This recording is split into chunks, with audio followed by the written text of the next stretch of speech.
क्या कहना चाहोगे? युवा हो, किसानों के बीच में आ रखे हो, लगातार 2-3 दिन से मैं आपको देख रहा हूँ, किसानों के बीच आ रहे हो। क्या कहना चाहोगे, सरकार मानेगी या नहीं मानेगी? देखो, सरकार को मानना पड़ेगा। और मैं बता दूं, मैं युवा हूं और उससे पहले मैं किसान हूं। किसान जी। परिवार में पैदा हुआ और किसान हूं। असली किसान हो, नकली किसान हो, ये बिल्कुल बताओ। असली किसान हूँ। किसान सभी असली होते हैं, कोई नकली किसान नहीं होता है। मैं असली किसान हूँ। मैंने खेती में काम किया है और मैं बचपन से खेतों में काम करता आया हूँ। जी। मेरे पिताजी किसान हैं। मैं उत्तर प्रदेश के सबसे पिछड़े इलाके यानी कि बुंदेलखंड से आया हूँ और सिर्फ किसान आंदोलन के लिए ही आया हूँ और किसानों के साथ कंधे से कंधा मिलाकर के किसानों की मांग जो है वो ये तीनों जो कानून है, जिस तरह से बताया जा रहा है कि कानून जो है सरकार बता रही है, इनका फ़ायदा बता रही है और इससे जो है किसानों का फ़ायदा होगा। तो तफदीश से बात कर लेते हैं। जो तीनों कानून हैं, जिसमें सबसे पहला जो कानून है आवश्यक वस्तु भंडारण अधिनियम, जो पहला कानून सरकार जो है लागू करने जा रही है, जिसमें यह है कि इससे पहले जो है जमाखोरी कानूनन अपराध मानी जाती थी। जरूरी जो सामग्री होती थी, गेहूं हो गया, आपका दलहनी फसलें हो गई या प्याज टमाटर आलू, इसकी जो जमाखोरी होती थी वो कानूनन अपराध होती थी और जो जमाखोरी करता था उसके लिए सजा का प्रावधान था। लेकिन अब कोई भी अब इसके लिए उलट कानून बना दिया है। कोई भी कितनी भी जमाखोरी कर सकता है और कहीं ना कहीं ये देश के पूंजीपतियों को बढ़ावा देने के लिए अंबानी अडानी और तमाम जो पूंजीपति हैं उनको बढ़ावा देने के लिए ये कानून में तब्दील कर दिया गया है। और जो किसान है, किसान कभी भंडारण नहीं करता है, क्योंकि किसान को आगे की फसल के लिए भी पैसा चाहिए होता है। किसान के पास इतने अच्छे जो है साधन नहीं होते हैं, किसान की छट्टा पकती है, तो किसान भंडारण नहीं करेगा। और दूसरा जो कानून है कॉन्ट्रैक्ट फार्मिंग यानी कि ठेके पे खेती होगी। जिस तरह से आपने देखा होगा कि 1600 ईस्वी में ईस्ट इंडिया कंपनी आई थी, व्यापार के उद्देश्य से भारत में लगाई गई, कलकत्ता में उसकी स्थापना हुई। उसके बाद जो है यही कानून जो कॉन्ट्रैक्ट फार्मिंग है, बीज और खाद जो है पूंजीपति देंगे, कॉन्ट्रैक्टर देंगे और उसके बाद जो है एक बॉन्ड पे साइन हो जाएगा। जो है इतने में खरीदेंगे, 10 रुपये 15 रुपये किलो, उस हिसाब से डील हो जाएगी। उसके बाद अगर फसल आपकी पक करके तैयार हो गई और उसके बाद अगर मान लो कि बाज़ार में जिस जो है फसल की डील आपकी 15 रुपये किलो हुई और वो फसल जो है बाज़ार में 30 रुपये किलो है, तो किसान का 15 रुपये किलो का घाटा है। और कल को अगर वो सस्ती हो गई तो वो आपसे अगर आपका आलू है वो लेके जाएंगे और अगर 15 रुपये किलो में डील हुई तो 10 रुपये किलो हो गया तो आपसे खरीदेंगे नहीं। आपका जो आलू आप अगर लेकर के जाएंगे तो 1 कुंटल में 80 किलो खराब निकाल देंगे, कहेंगे आपका आलू खराब है, 20 किलो आपसे खरीदेंगे। और उसके बाद जो है जो कृषि उत्पादन एवं वाणिज्य कानून है, जिसके तहत सरकार लगातार कह रही है कि आप देश के किसी भी हिस्से में बेचने के लिए जो है आज़ाद हैं, स्वतंत्र हैं। मैं बुंदेलखंड से आता हूँ, मेरे गाँव से यहाँ तक आने में 600 किलोमीटर दिल्ली है। क्या मैं दिल्ली बेचने आऊँगा, फसल बेचने आऊँगा? हर किसान इतना सामर्थ्य नहीं होता है, उसके पास ना तो खुद का ट्रैक्टर ट्रॉली होता है और ना खुद का मतलब उसके पास साधन होता है, ट्यूबवेल का साधन, पानी का साधन, ये सारे साधन उसके पास जो है खुद के नहीं होते हैं। और उसके बाद आप मंडी सिस्टम खत्म करना चाहते हैं। किसान यही कह रहे हैं कि ये तीनों कानून जो हैं पूरी तरह से रद्द हों। और उसके बाद मैं कहूँगा कि जो एमआरपी और एमएसपी के बीच का जो अंतर है, जिस तरह से जो है एमआरपी मैक्सिमम रिटेल प्राइस जो है तय होता है, अधिकतम खुदरा मूल्य, हर एक वस्तु आपने देखा होगा जो व्यापारी रिलीज करता है उस पर एमआरपी लिखा होता है और एमआरपी से नीचे या ऊपर नहीं बेच सकते हैं आप। उसमें मतलब ऊपर नीचे बेचना जो है कानूनन अपराध माना जाता है। अगर किसान को एमएसपी जिस तरह से लागू की जाती है तो किसान को अपनी जो है फसल का मूल्य निर्धारित करने का हक मिलना चाहिए और ये ठोस कानून बनाए सरकार को कानून एमएसपी पे बनाना चाहिए कि अगर इससे नीचे 1925 रुपये अगर गेहूं का रेट है तो एफसीआई में अगर वो जा रहा है, उसके बाद अगर कोई भी बिचौलिया, बीज का बिचौलिया उससे सस्ता खरीदता है तो उसके ऊपर कानूनन जो है कार्रवाई होनी चाहिए, उसको जेल का प्रावधान होना चाहिए, उसका लाइसेंस निरस्त करना चाहिए। अब एमएसपी पे बात कर लेते हैं। जिस तरह से एमएसपी सरकार कह रही है कि लागू है, एमएसपी कागजों में वो कहा है ना किसी ने कि सरकारी फाइलों में गांव का मौसम गुलाबी है, सरकारी फाइलों में गांव का मौसम गुलाबी है, मगर ये आंकड़े झूठे और दावा किताबी है, यही हाल जो है चल रहा है। तो जिस तरह से एमएसपी सरकार लागू कर देती है, उसके बाद जब हम एफसीआई क्रय केंद्र जाते हैं, सरकारी क्रय केंद्र, मैं खुद लेके गया हूं बेचने फसल, जब गेहूं 1925 रुपये प्रति कुंटल बिक रहा था तो मेरी एफसीआई जो है जो मंडी है मैं वहां लेकर गया, हमीरपुर जनपद की राठ तहसील की मंडी में। मैं जब वहां गया तो उसके बाद वो ऐसे टहलाते हैं, आप लेकर के जाएंगे भाड़े की ट्रैक्टर ट्रॉली में, आप गेहूँ लेकर के गए, उसके बाद वो बाबू कहेंगे, सरकारी बाबू ये कहेंगे कि आज जो है बोरी नहीं है, आप ऐसा करिए कल आइए। अगर आप कल लेकर के जाएंगे कहेंगे आज पल्लेदार नहीं है, आप ऐसा करिए कल आइए। अब नहीं टहलाने की, उसके बाद आप जाएंगे कहेंगे ट्रक नहीं है लोड करने वाला।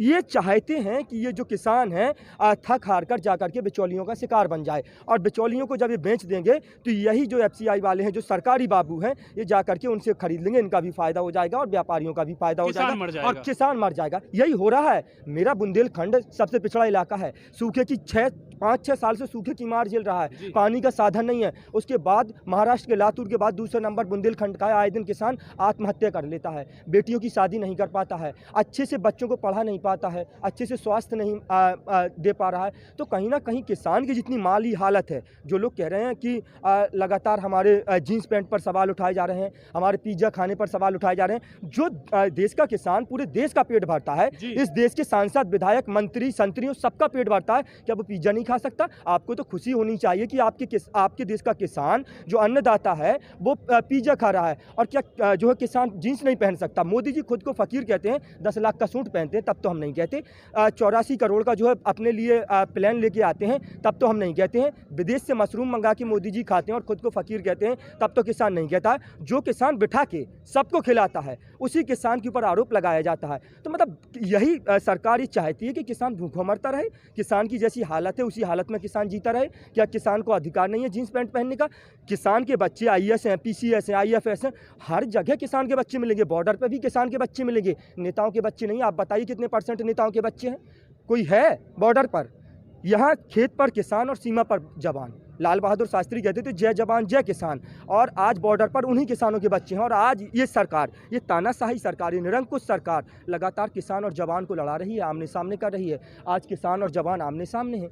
तो ये इसीलिए अच्छे दिनों का जो है वादा किया गया था हमसे, सत्ता में आने से पहले सरकार लगातार अच्छे दिनों का वादा कर रही थी। तो कहीं ना कहीं इन्हीं अच्छे दिनों को लेकर मुझे एक शेर याद आ रहा है कि मोहब्बत भाईचारे के दीवाने दिन ही लौटा दो, वो सस्ती दाल सब्जी के सुहाने दिन ही लौटा दो। ये अच्छे दिन तो अंबानी अडानी को मुबारक हों, ये अच्छे दिन तो अंबानी अडानी को मुबारक हों। ऐसा करो साहब हमारे पुराने दिन ही लौटा दो, ऐसा करो मोदी जी पुराने दिन ही लौटा दो। इससे अच्छे तो पुराने दिन थे।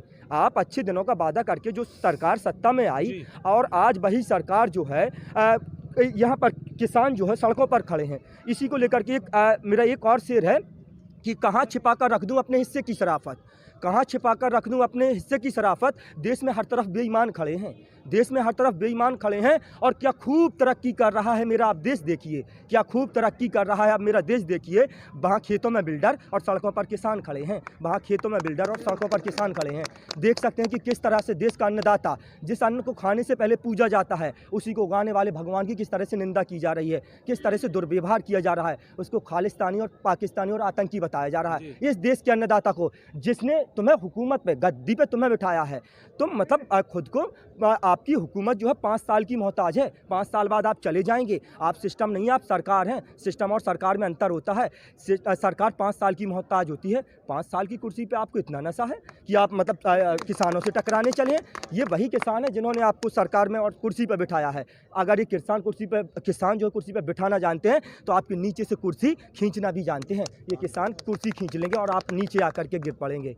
तो ये है मोदी जी, इसी में भलाई है। ये आपके देश के किसान हैं, अन्नदाता हैं, और आप तीनों कृषि कानून जो है उसमें संशोधन बिल्कुल नहीं चलेगा। और जो कह रहे हैं वो डिबेट कर लें, जो कह रहे हैं कि किसानों को कानून समझ नहीं आ रहा, जो नेता, उनके नेता कृषि मंत्री नरेंद्र सिंह तोमर हों, प्रकाश जावड़ेकर हों, या तमाम जो नेता, चाहे मोहसिन रजा हों, कोई भी, अगर उनको लग रहा है कि किसानों को समझ नहीं आ रहा, तो आए ना समझाएं। ये कह रहे हैं कि हम चौपाल लगा करके समझाएंगे। ऐसे कानून भाई लाते क्यों हो जो समझ में नहीं आते हैं? बार बार आप कहते हैं समझ में नहीं आ रहा, आप कैसे समझाएंगे इन किसानों को? समझा लेंगे आप? नहीं समझा पाएंगे। तो किसानों को सब समझ में आ रहा है। किसान पढ़े लिखे हैं, किसान जागरूक हैं, और किसान अपने हक की लड़ाई जो है लड़ रहे हैं। किसी ने कहा उसूलों पर आँच आए तो टकराना जरूरी है, और जिंदा हो तो जिंदा नजर आना जरूरी है। आज ये सारे किसान यहाँ पर जिंदा खड़े हैं, और ये अपने उसूलों की जो है, इनके उसूलों पर आँच आई है तो टकरा रहे हैं। ये सर्द मौसम में खुले आसमान में, खुली छत के नीचे, और ये वही किसान है 365 × 24 घंटे काम करता है। मेरे पिताजी, मेरे दादाजी, मैं, और मैंने कई बार देखा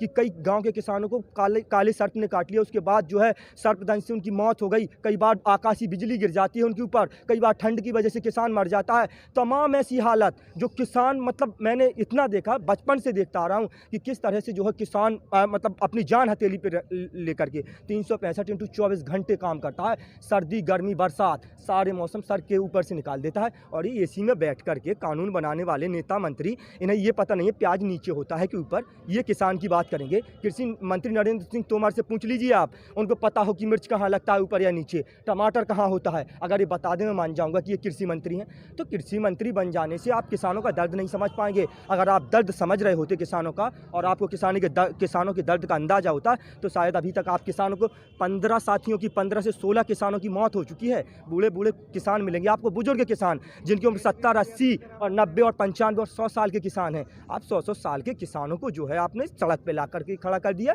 इसी अच्छे दिनों का वादा कर रही थी सरकार, यही सरकार के अच्छे दिन थे। बताइए, आय दोगुनी करने की बात सरकार कर रही तो आपको प्रॉब्लम क्या है? अच्छा, किस तरह से आय दोगुनी होगी मुझे आप खुद समझा दीजिए। आय दुगनी किस तरह से होगी? क्या इसी तरह से आय दुगनी होगी?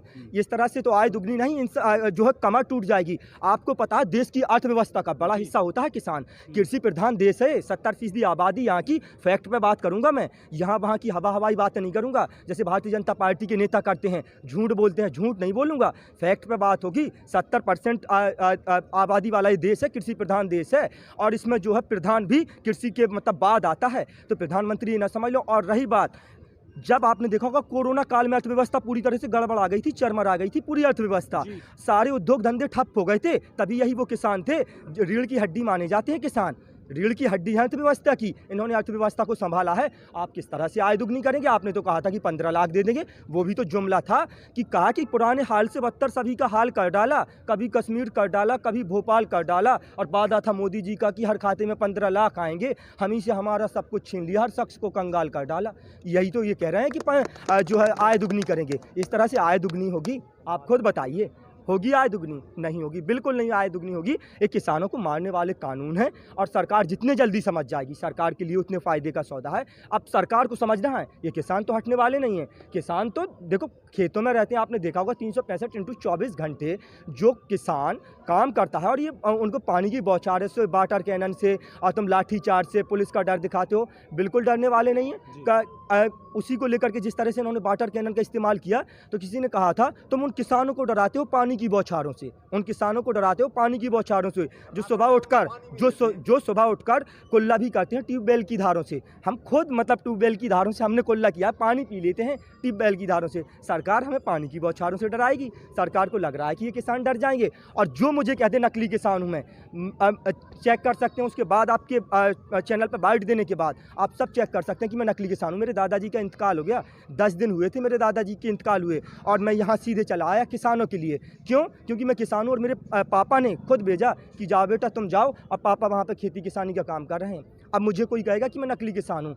अगर ये किसानों को नकली कहेंगे, हम इनको कह देंगे ये नकली प्रधानमंत्री हैं। ये प्रधानमंत्री नहीं है, हमने बनाया है इन्हें। ये किसानों को नकली कैसे कह सकते हैं? पाकिस्तानी खालिस्तानी आतंकी बताते हैं तो इनको प्रमाण पत्र बांटने का जो है लाइसेंस मिल गया है।